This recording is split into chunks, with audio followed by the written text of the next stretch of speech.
For God gave us not a spirit of fearfulness, but a power and a love and a discipline. A power, a love, and a discipline. My teacher called a bliscipline. You see, we get to re-qualify the words of old that seem to be constricting, restricting, blaming, shaming. The words that seem to say that we might be less than, or that there might be a God that would judge us as less than, that there might be a God that would say, oh, you are a sinner. No. I am grateful for the shifting consciousness through unity, through our founders, through our teachers, through the movement that happens in the mind of individuals, in the mind of individuations of spirit that said, oh, no, no, my beloved, you are a holy and beloved child of God, now and forevermore. There's nothing you can do to change that. There's nothing you can do to add to it either. So you can't puff yourself up and you can't deflate yourself. But what we can do is be grateful, grateful, grateful for what is already so. For what Jesus, who became the Christ, preceding every miracle that is reported, paused and took a breath, looked up to the heavens as if to say that God was somewhere else. But we know that looking up is a looking within, to the joining and to the unification of the God is, I am, the cornerstone of our teaching. God is everywhere present and is good, and so am I. And what's true of me is true of you. So are you. I am what thou art what I am. It's a reflective universe, and that which we choose and discipline through our bliscipline to be grateful and to align with that power, that God consciousness. All power under heaven and earth, all love under heaven and earth flow through you. Each of you is a channel for this. We stand upon the earth literally as channels. When we practice our meditation, when we pause, when we breathe in. We're planted upon the earth, upon Gaia, upon an energetic that is rich, that provides every need, that is this fertile giver of life. But then we also go up to Father Sky and breathe down and in the ineffable, breathe down and in this power and this presence, and you are the connector. We are the channels for that peace, for that love, for that beauty, for that power. We are the hands, the feet, and the voice of a God consciousness that says there is only life and more life, that death is a lie, that says that lack is a lie, that all is already given, that says that love is a harmonizing, energetic, that heals all things, trusts all things, allows all things, and thereby transcends the issues of the heart that we are putting forth upon the altar to be transformed and transmuted. Of my own self, I don't know how to do that. Thank God I'm not by myself. Thank God that I no longer believe in an ego aspect that believes that she is a fearless, sorry little character who's alone in the world. Anybody ever feel that way? Anybody ever convince yourself of that? I know I'm not the only one, right? I might might disclose a little bit of that to you, but it's not for you to say, oh, poor pitiful her. It's for you to recognize that within yourself and to see and know that you can rise and transcend it. That's what this is about. This and nothing else. And so this whole month we've been weaving together a beautiful tapestry, pulling the threads into our tapestry so that we are creating and recreating something new, that we're being progressive here at Unity. We're progressing, we're creating something new to meet the need in the world and in our lives now. And one of my very favorite things, like, we've been crafting a conversation ever since I've gotten here. I just want to tell you that. I just want to say we have been building a foundation ever since I first spoke here. And if you want a curriculum, go back and listen to the talks. They build upon each other. And we come into a new year where we've talked about our unity basic principles, that we are saying that there is a divine order, that we had it backwards and upside down, and our principles give us the direction as if we're it's old school for sure, but it's like our GPS, our God positioning system, and it begins with God first. It begins with God is all that there is. And I spoke the last couple of weeks, we've been talking about the cornerstone of the foundation of the house that we're building is this God is I am consciousness. That which we identify God is and as we are. And our whole job throughout our whole week, throughout our whole day, is to keep recalibrating to that. Just keep recalibrating. Don't beat yourselves up for when you catch yourselves having fallen asleep. That's the old way of guilt and shame. The new way is to be curious, is to, oh yeah, love heals all things. How can I love and embrace that aspect of myself that forgot? How can I love and embrace the aspect of myself that believed she was born of fear or sin? How can I love that aspect of my thought system that fell asleep and forgot that God is all there is? How can I do that? Moment by moment, step by step, breath by breath, thought by thought.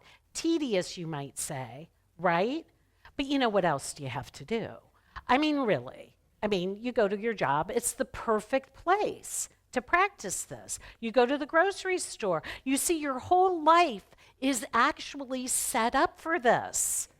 Your whole life, just as it is, and you've heard me say this, is your perfect ashram for your awakening, your perfect GPS, your perfect God positioning system to show to yourself exactly where you don't believe what we're talking about right now. And those are the golden opportunities to be alive, awake, and aware. Those are the awakening opportunities. The foibles, you can say that word, the foibles of my human experience become my pathway home. The ways that I believe that I failed become my pathway home. The places where my faithlessness is devoid of any hope becomes my place where faithfulness is born.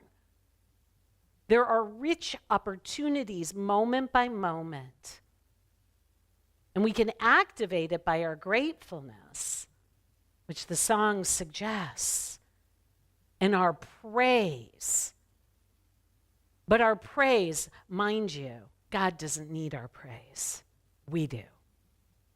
We need to praise something outside, something not outside ourselves, but something that is larger than our egoic, fearful self. So we praise, and I love the tradition of praise that we're bringing into the music this month, that carried a people to have faith where none was, that carried a people in our country to be able to pull themselves up by the bootstraps, and then us with them, because like we all needed to know, hey, we're one. We all need to know that when things are tough, when things are hard, when the grist hits the mill, that's when the gold has the opportunity to take shape and form.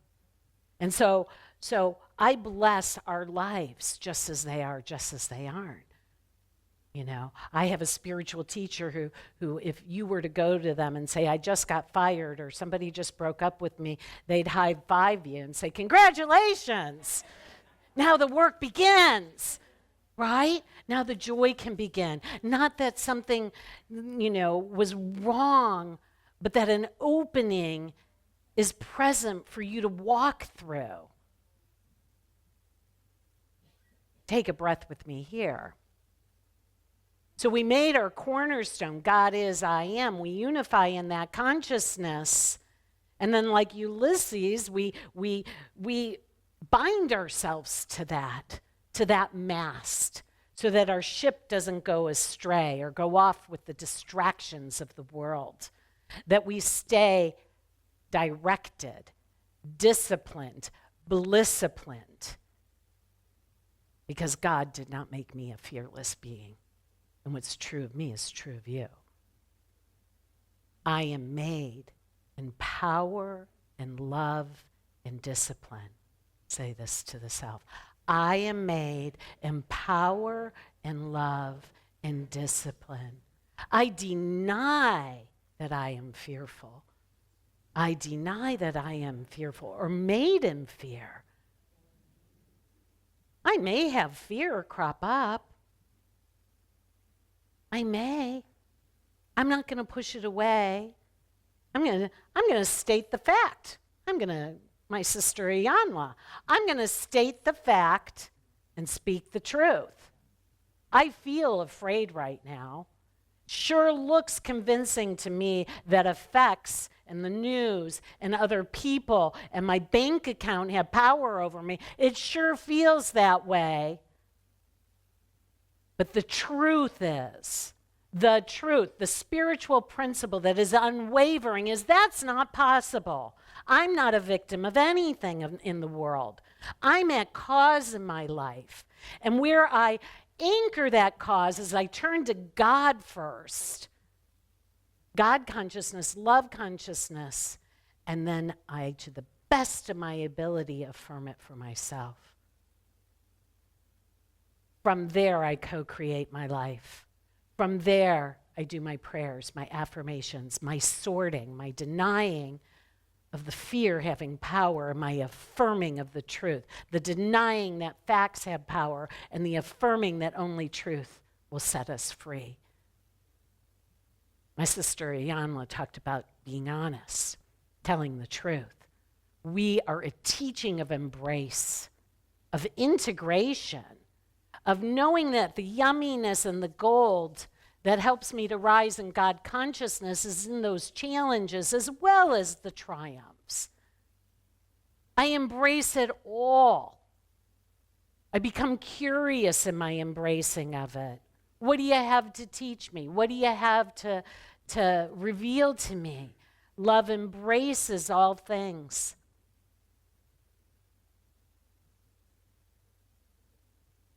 Sister Iyanla talked about trust. Well, I don't trust the world. I don't trust the principles. But really, the only lack of trust is within ourselves.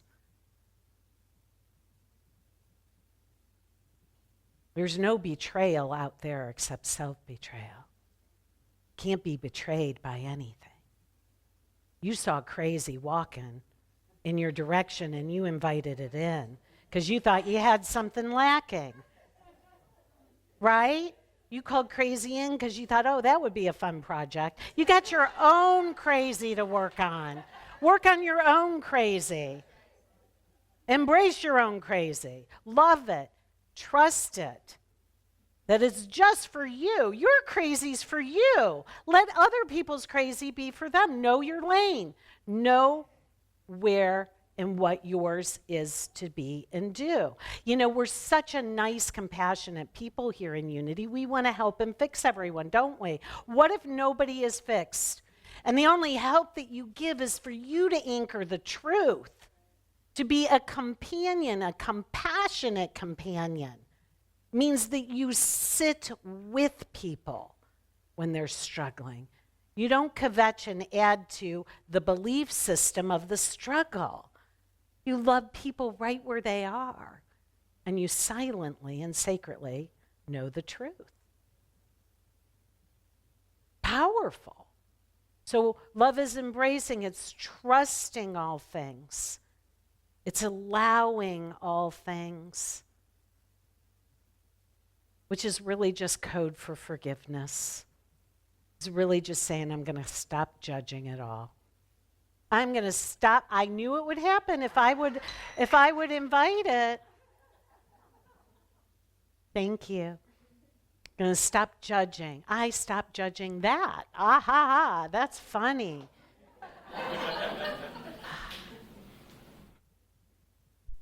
There's a story that I love, my days at Agape, and it's the story Reverend Michael shared. And he talked about engaging with our youth and the kids, and how they were doing a project during their Sunday school. And he joined them for a while, and all the kids were running around, and they were placing hands upon each other's hearts and saying, no mistakes, no mistakes, no mistakes, is what Reverend Michael thought he heard. But really what they were saying was namaste. Namaste. Namaste. The Christ in me, the love in me, beholds the Christ in you. But is it not true also that what we're saying, there's no mistake in you? You are not a mistake. You might have thought a thought that was less than loving. But remember, it can't change who you are. So we come upon where we're at now in our teaching, where we're practicing. We just keep practicing this. And it's a joyful practice. And sometimes we gnash our teeth too. But the quote that got me this week was that I am committed to love.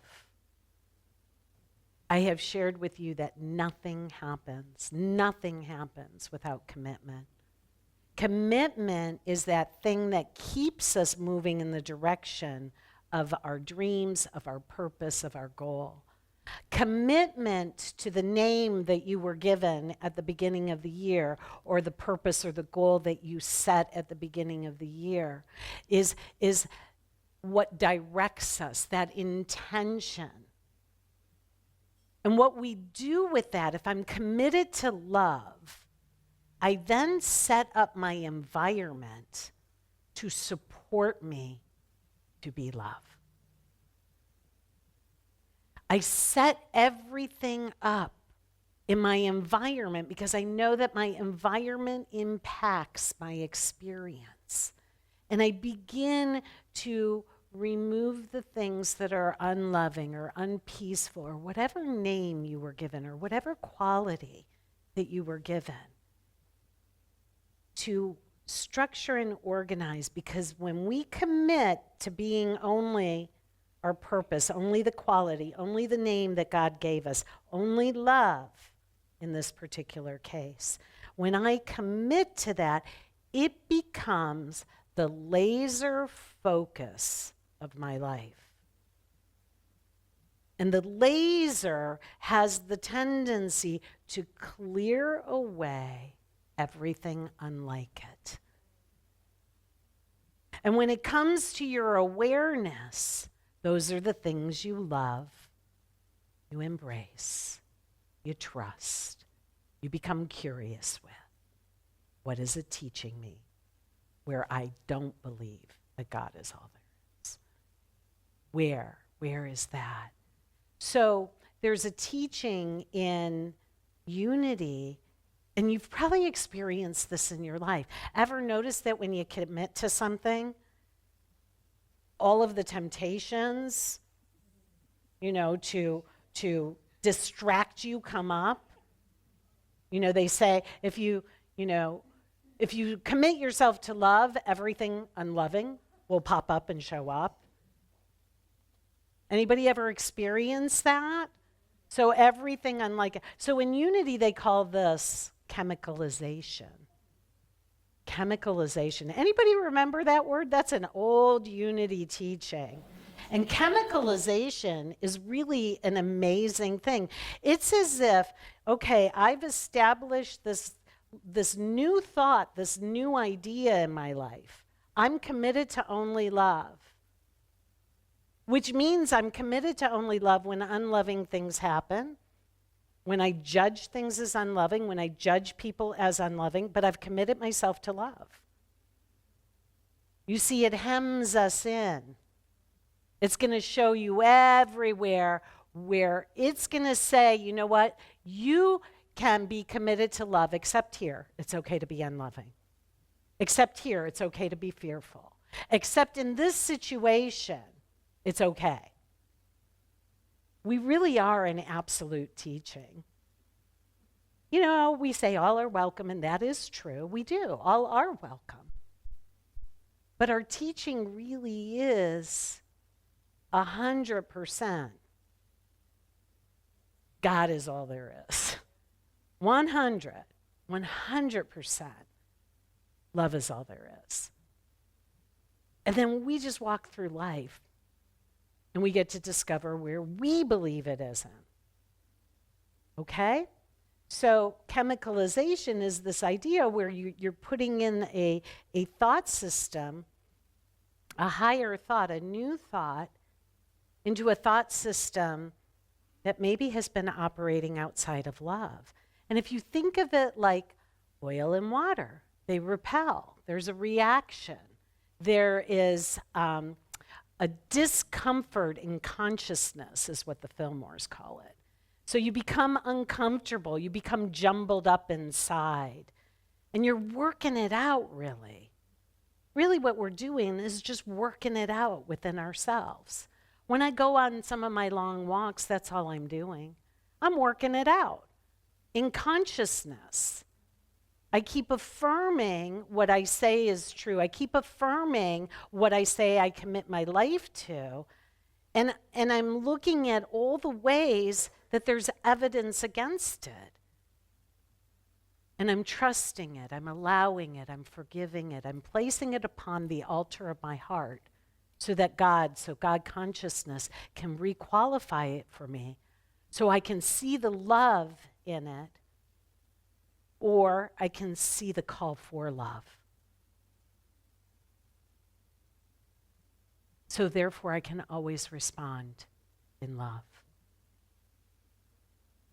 Love embraces all things, trusts all things.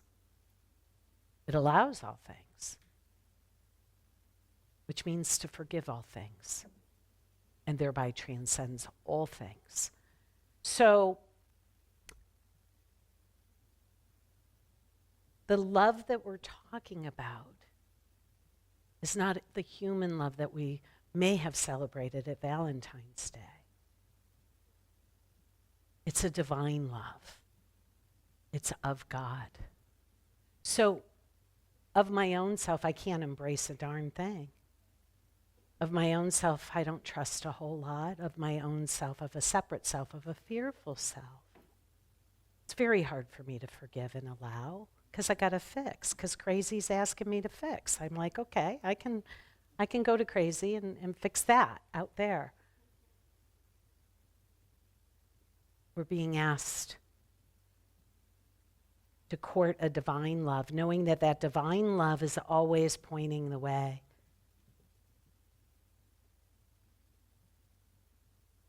Knowing that the intellect is beautiful and wonderful, but it must be surrendered to the heart. And it's only there that something can expand enough to embrace. those moments of chemicalization, those moments of a discombobulation within the consciousness that's working things out. And so we be patient with ourselves while we do this. We just be patient. Here's the gift. When we do it in one area, when we pick something up that seems to contradict what we say we're about, and we heal that one thing, it collapses all the other issues that we have. Maybe not all, but a whole lot of them. Towards the end of my dad's life, he went in and he had a surgery. And this was a man who was raised Catholic. He was kind of naughty at times in his life and had a lot of questions of his daughter, who was in ministerial school at the time, about heaven and hell and, what's going to happen. A lot of questions about those things. And we'd have those conversations. I'm so grateful that I was able to be with him in the last 4 years of his life. And he goes into this surgery, and he's under for a while, and he comes out. And when he saw our faces of his loved ones around his bed, his face glistened with tears of joy. And he had difficulty explaining what had happened to him during his surgery. But he had so much joy. And he said he learned something, like he knew something about life that he didn't know before. And what he said was that he was told that life was like an obstacle course. And that he was an athlete, so that would make sense to him. It was like an obstacle course. And you know what those are like. Like you can go for a little bit, but then there's an obstacle that you have to figure out or overcome or something like that. And then you deal with that obstacle and you think, hey, I made it. And then there's another obstacle, right? And that life was like that. And that he was told to come back, that he had a little bit more to do in this life. And he was so happy and joyful to be back with us. Now, he died 4 months later. But there was something he needed in that short amount of time. And maybe it was just to share that story so that someday I could share the story with you. That our life may seem like an obstacle course. It may seem hard to always be, oh, is this a thought of God? Is this a thought of love? Oh yeah, this is where I pause. Take a breath. I return to divine order. God is love, peace, beauty, life. I am love, peace, beauty, life. God is power. I am power. God is abundance. I am abundant. God is my source. This source fulfills every perceived need that I have. God is I am. And we take a breath here.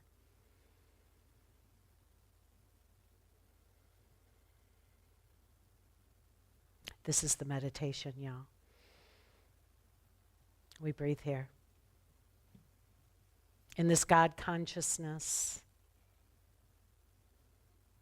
if there's anything that is heavy upon the heart, I just bring it to my awareness. I tell the truth. I look at it. And I place it upon the altar of my heart.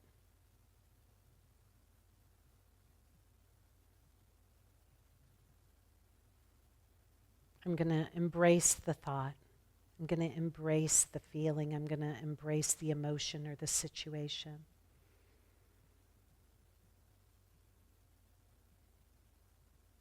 I'm curious. what great gift is it here to teach me?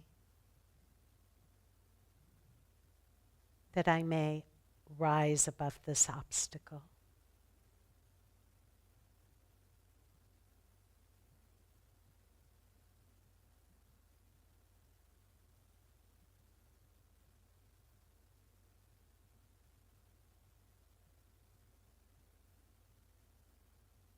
I'm going to trust it.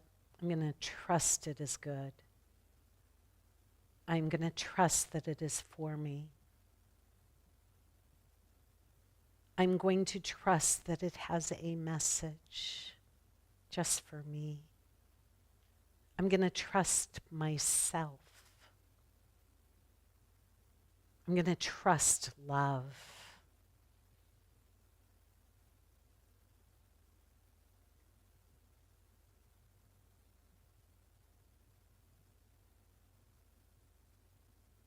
I'm going to allow it. I'm not going to fight against it. I'm going to allow it. I'm not going to resist. I'm going to allow it and breathe in its presence.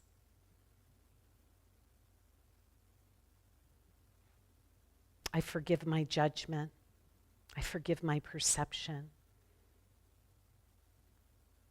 I soften. I am safe. I am safe.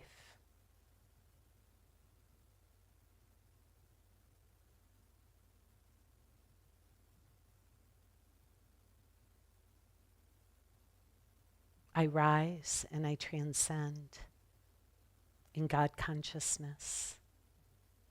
I literally float above the feeling, the thought, the situation. I see it from a different perspective now. I see clearly.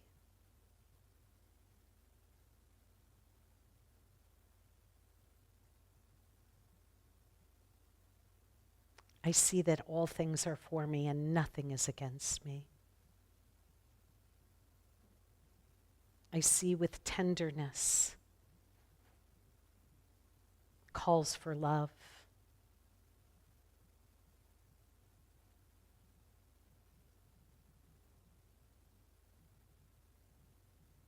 I am grateful. I am grateful.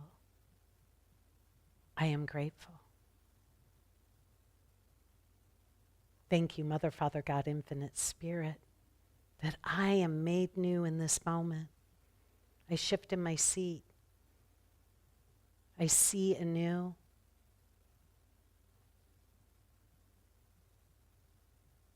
Let me take a breath. And I release. I'm going to invite our next song just to go ahead and go, to take us, to carry us from this point.